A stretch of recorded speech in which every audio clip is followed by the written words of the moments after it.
Hey guys, Kylie with Peony and Pine Collective. I am known for talking about liquidation in my past life regularly, just because I think it's important for you to know where I came from and what streets I've been on. But the thing that keeps coming through to me in my DMs, people ask me all the time, Kylie, why did you walk away from liquidation when you already had a business built around it? Some of these answers might surprise you. We found liquidation by chance, okay?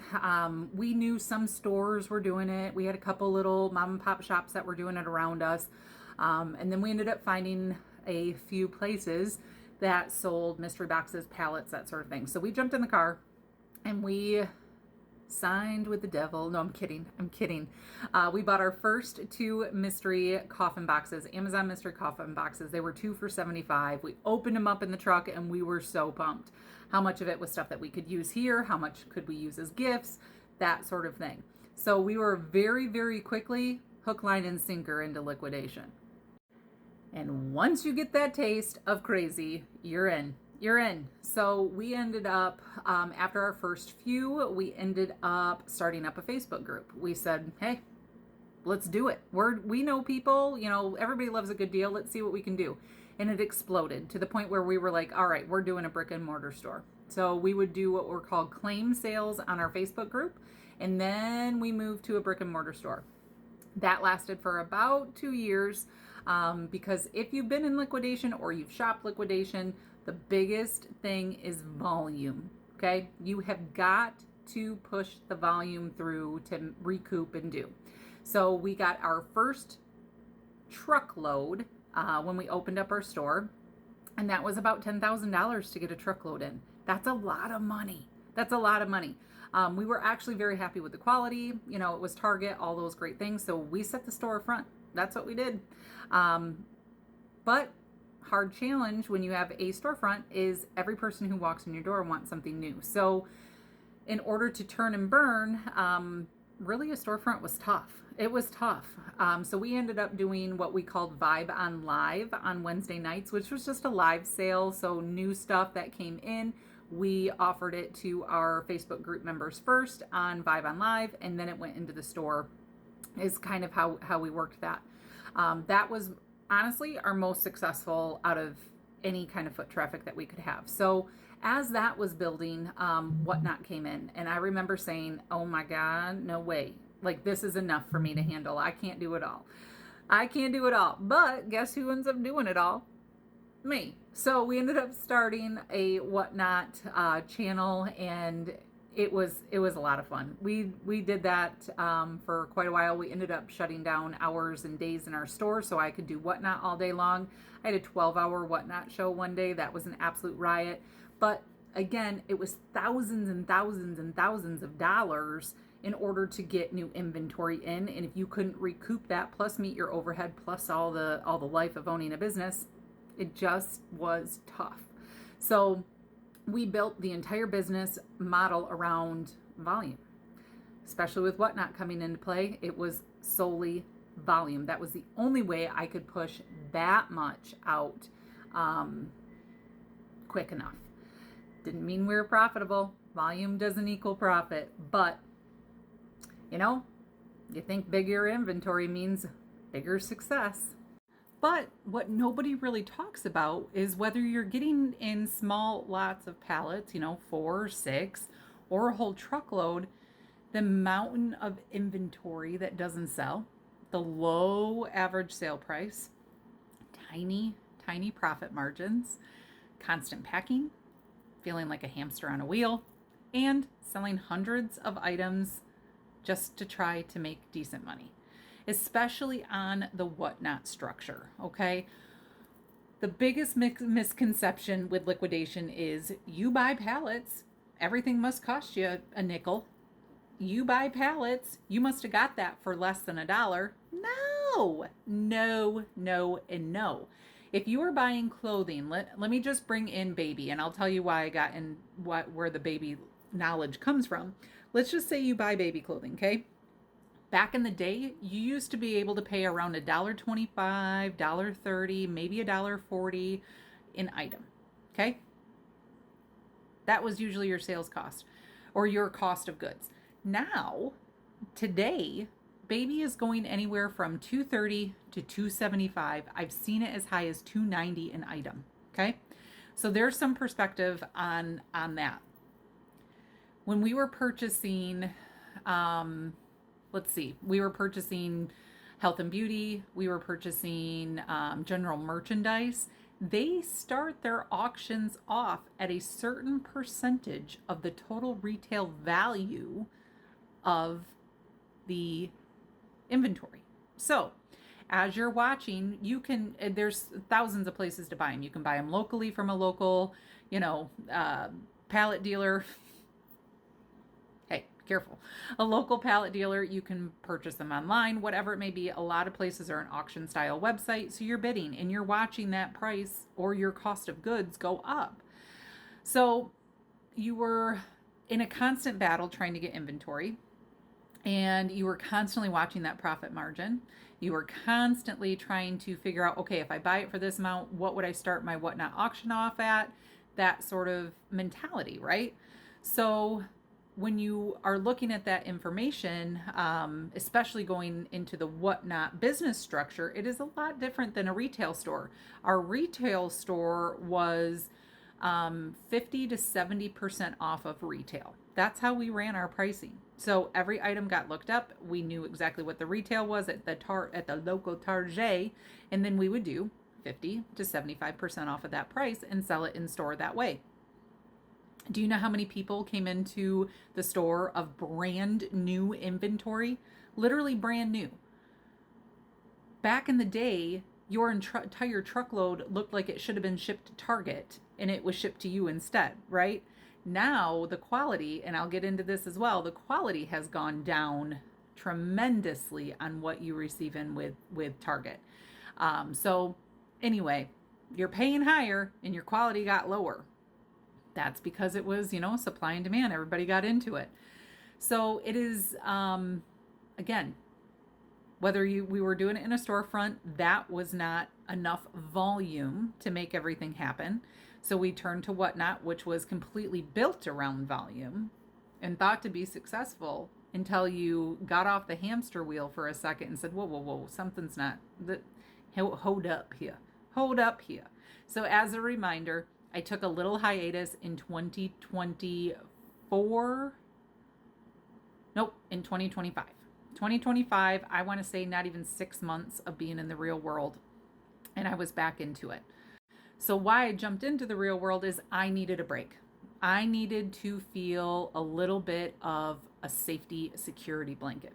I needed to know I was getting a paycheck every Friday. I was sick of struggling, chasing money around, trying to mark stuff. I was tired. And that I think is completely valid. Completely valid feeling to know when to give yourself a break. Not out of pure panic, but out of comfort. And, I tried. I also kind of feel like once you work for yourself, it's like the hardest to go work for somebody else. I'm like, listen, nothing's as serious. Relax. No, whatever. It's fine. But yes, so I went back to work for a little bit, and then, you make a lot of friends, you make a lot of enemies in this industry, especially in liquidation. It is cutthroat. I will tell you what. It can get really ugly.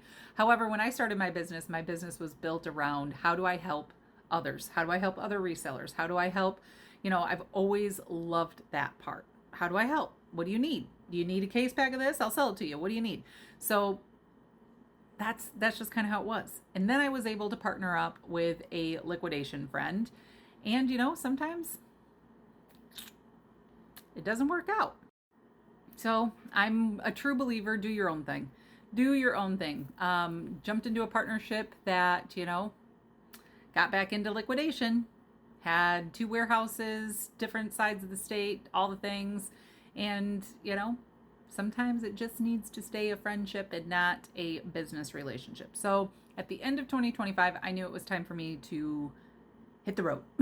It was not the dream I had envisioned for myself. So that's kind of where it's at. So I completely started over heading into 2026 saying, okay, at that point, do I want to go back to work? No.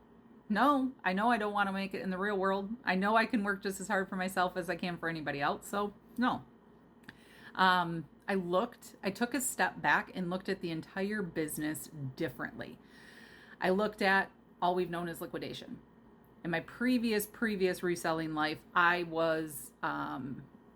did do thrifting, but it was a side hustle. I never took it seriously. I went out on half off days at the local Goodwill and sold stuff on Facebook Marketplace. I never took it really seriously. My situation back then was completely different, where, it wasn't in my wheelhouse to go full time. So kind of where that whole structure kind of turned around for me was going, I don't want to do liquidation anymore. I don't want my business built around volume. I don't want my business built on having to be live 60 plus hours a week. I don't want my business, and I don't want all this overhead. And I don't, I just, ugh. Again, the real shift for me is when we started getting in pallets of garbage. And that was, you open up a pallet, and it's like Christmas morning. I'm telling you, every time a truckload came in, anytime, 6 pallets came in, whatever it was like Christmas. What broke my biggest heart in liquidation is I opened up a pallet and it looked intentional. Okay. There were bottles. Now, normally when you buy clothing, you don't usually get a ton of odds and ends, health and beauty or general merchandise. Every once in a while, you might get a piece or two sprinkled in, but not very regularly do you see that. One whole pallet, layers and layers and layers of clothes, and in between, I can't even really say in between. It was as if somebody, I don't know. This is just my little gremlin in my mind, took shampoo, conditioner, native. It wasn't even on the manifest, so it shouldn't have even been in there. Native shampoo and conditioner and body wash, and squeezed it all the way down. Now the top looked great. Pulled off my first layer. Now it doesn't come structured. I'm just using layers so you can kind of visualize. Pulled my first layer off and I went, oh shoot. All of that in there. Okay, perfect. Great. Well, we'll deal with it. Got a few good pieces out of that little area, put the bad off to the side, kept digging. Good stuff. All right, great. Pulled off another big layer, same thing. Pulled off another big layer, same thing. So over 70% of that pallet was dunnage or scrap or whatever you want to call it. Now, when we talk about this, as a liquidation business owner, I donated so much to our community. Women's shelters, men's shelters, the homeless shelters, but also like domestic violence shelters. I also donated to local pounds, I guess if that's what we want to call them, or recovery centers for animals. So we did everything that we could. Local daycares, that was a big one. We donated to daycares all the time, especially with baby clothing or baby products or anything like that. So anything that we could do to give back to either a small little community need or a big community need, we were doing it. My son's school, we donated all the time to my son's school, which I absolutely love to be able to do. So again, those were what I always called kind of the sunshine moments of liquidation. But when you deal with this and you're not picking your inventory, you're seeing a manifest that says you're getting this, and this. Great. Doesn't tell you, everything's marked salvage. So it doesn't really tell you the true condition that you're going to get everything in. So you kind of, you spent $10,000 potentially on this load and you could only maybe make back 5 of it. That's the reality of it. That is truly the reality. So the horror stories I can tell you about product coming in, issues, all of those, it's like it's a scroll. It's a scroll. We've been there, we've seen it all. It's just been wild. So when I did this business kind of restructure or mindset shift is what I should say, is I said, I want to look at quality over quantity. Okay. I want to handpick my items. I want to, and I've done wholesaling and I've done all the thing. I've done that too.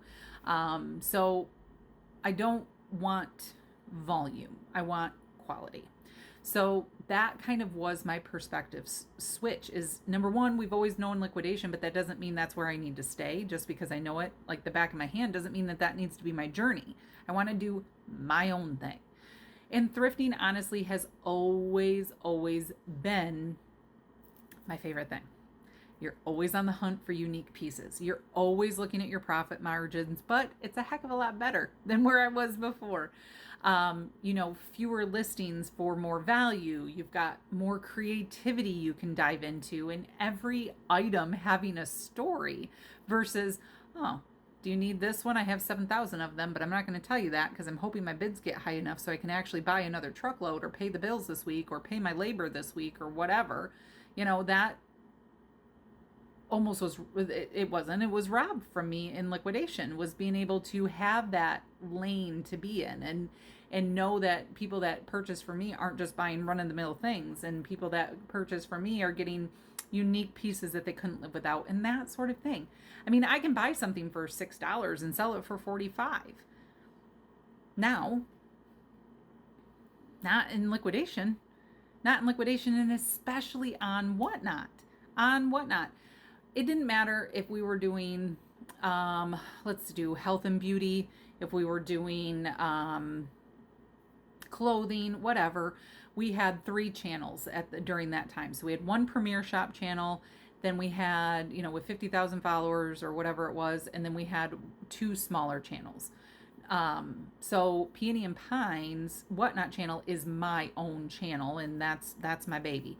But it was all of that kind of going through the business was extremely difficult from the standpoint of going, okay, well, this channel, you got to start everything off at $1.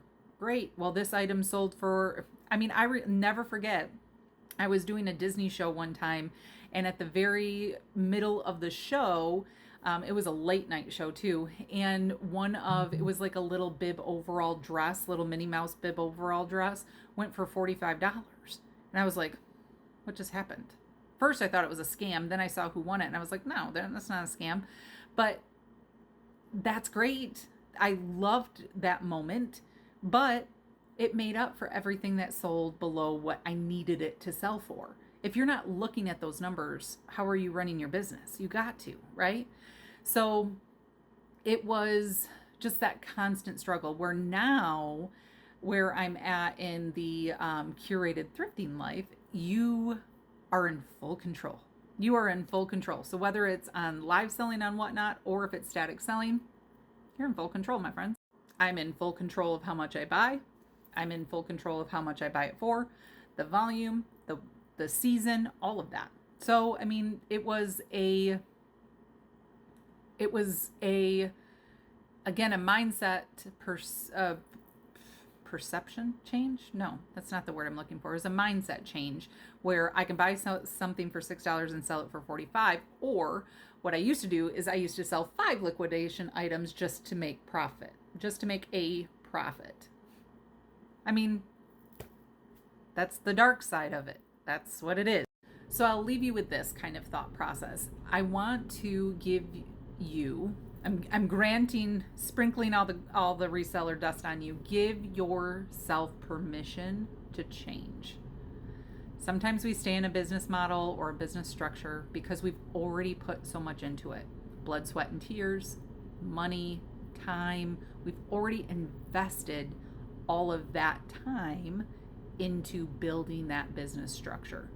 But the question isn't what I've already put in it.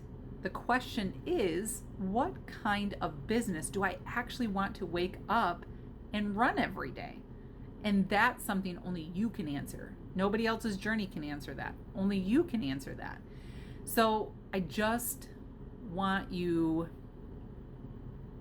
to know, I hear you, I see you, and I am more than throwing my arms around you to say, it's okay.